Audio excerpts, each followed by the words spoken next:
से अपन शुरू करते हैं पॉलिटी की क्लास।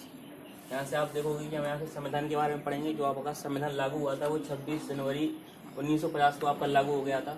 और जब आपका संविधान लागू हुआ था तो उस टाइम पे आपके संविधान में जो कि प्रस्तावना रखी गई थी, एक सबसे पहले आपकी, फिर उसमें 8 अनुसूचियाँ थीं। संविधान के अंदर 22 भाग हुआ करते थे और उसमें 395 अनुच्छेदों के बारे में आपको चर्चा करनी पड़ेगी संविधान में आगे जा करके। और उसमें जब संविधान लागू किया गया था तो कोई भी संशोधन उस टाइम पे नहीं किया गया था। लेकिन आज जब आप वर्तमान में देखोगे ना तो संविधान में आपकी अनुसूचियों की संख्या 12 हो चुकी है। ठीक है, आपके जो संविधान में भाग होते हैं वो 25 हो चुके हैं। आपका जो अनुच्छेद है वो आपके 450 से ऊपर अनुच्छेद हो चुके हैं और आपका भी 104 संशोधन आपके संविधान में हो चुके हैं। अब यहाँ से आप संविधान के बारे में, जो प्रस्तावना के बारे में आपको बाद में पढ़ना है, जो इम्पोर्टेंस पढ़ना है आपको उस प्रस्तावना के बारे में, वो ये कि आपका ये यूएसए से आपका प्रस्तावना का विचार लिया गया था और जो आपकी भाषा है वो ऑस्ट्रेलिया से ली गई थी।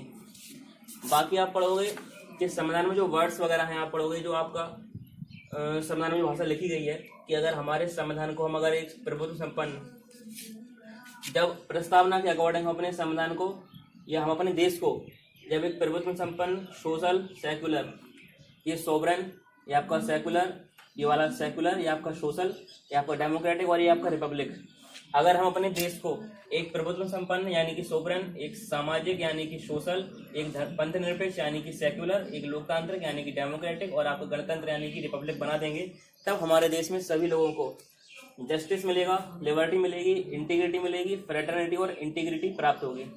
जस्टिस का मतलब न्याय से है, लिबर्टी का मतलब स्वतंत्रता से है, इक्वलिटी का मतलब समानता से है, सभी लोगों में समानता रहेगी, किसी में कोई भेदभाव नहीं किया जाएगा, फ्रेटर्निटी का मतलब बंधुता से, भाईचारे से, और इंटीग्रिटी का मतलब एकता से है।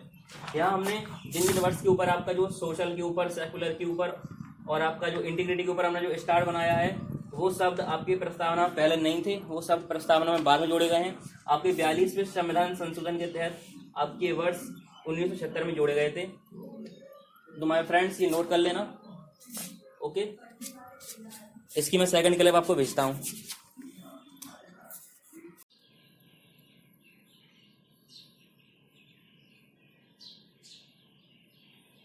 वेलकम है फ्रेंड्स। यहाँ आप देखना कि आपको एक वर्ड्स नोट करना पड़ेगा। 42वें संविधान संशोधन के तहत आपका इंटीग्रिटी, सोशल और सेकुलर वर्ड 1976 में जोड़ा गया था प्रस्तावना में, ये आप नोट कर लेना। इसके बाद आप देखोगे 1917 के रशियन रेवोल्यूशन या रूस की क्रांति को, और रूस की क्रांति के अकॉर्डिंग आप देखोगे यहाँ पे कि जस्टिस वर्ड है वो रूस की क्रांति से लिया गया है और 3 वर्ष आपके 1789 की फ्रांस की क्रांति से लिए गए हैं। फिर आपकी पहली अनुसूची के बारे में आपको बता दिया गया है। दूसरी अनुसूची में आपके महाधिवक्ता और महान्यायवादी को छोड़कर बाकी जितने भी पोस्ट हैं उन सब के वेतन के बारे में, भत्ते के बारे में दूसरी अनुसूची में दिया गया है। लेकिन आपकी जो महाधिवक्ता है और आपको जो महान्यायवादी है उनकी पोस्ट के बारे में या उनकी वेतन और भत्ते के बारे में राष्ट्रपति तय करता है। और आपकी इन दोनों को छोड़कर जितने भी पोस्ट हैं इसमें लिखी हुई हैं उन सब के बारे में, उनकी वेतन के बारे में भारत की संसद निधि से उनके वेतन दिए जाते हैं। और तीसरी अनुसूची के बारे में आपके सांसद और प्रधानमंडल के सदस्यों की शपथ के बारे में लिखा है। उपराष्ट्रपति, राष्ट्रपति और राज्यपाल की शपथ के बारे में आप उनके आर्टिकल से रिलेटेड पढ़ोगे। भाग इसके बारे में, राज्यपाल के बारे में भाग 6 में पढ़ेंगे, राष्ट्रपति उपराष्ट्रपति के बारे में भाग 5 में पढ़ना है आपको। ये आर्टिकल 60 में है, ये आर्टिकल 69 में है। आप अनुसूची 4 के बारे में पढ़ोगे। राज्य की विधानसभा से राज्य की सीटों के आवंटन के बारे में पढ़ना है। इसके बाद आपको पढ़ना है जो दिया गया है अनुसूची 5 के बारे में, SC/ST बाहुल्य क्षेत्रों के लिए विशेष प्रशासन। अनुसूची 6 में आपका विशेष प्रशासनिक क्षेत्रों के लिए। अनुसूची 7 में आपकी 3 सूचियां होती हैं। कुछ विषय होते हैं जिन पर केवल संघ द्वारा कानून बनाया जाएगा, कुछ विषय होते हैं जिन पर राज्य द्वारा कानून बनाया जाएगा, और कुछ विषय होते हैं जिन पर केंद्र तथा राज्य सरकार दोनों ही कानून बना सकती है।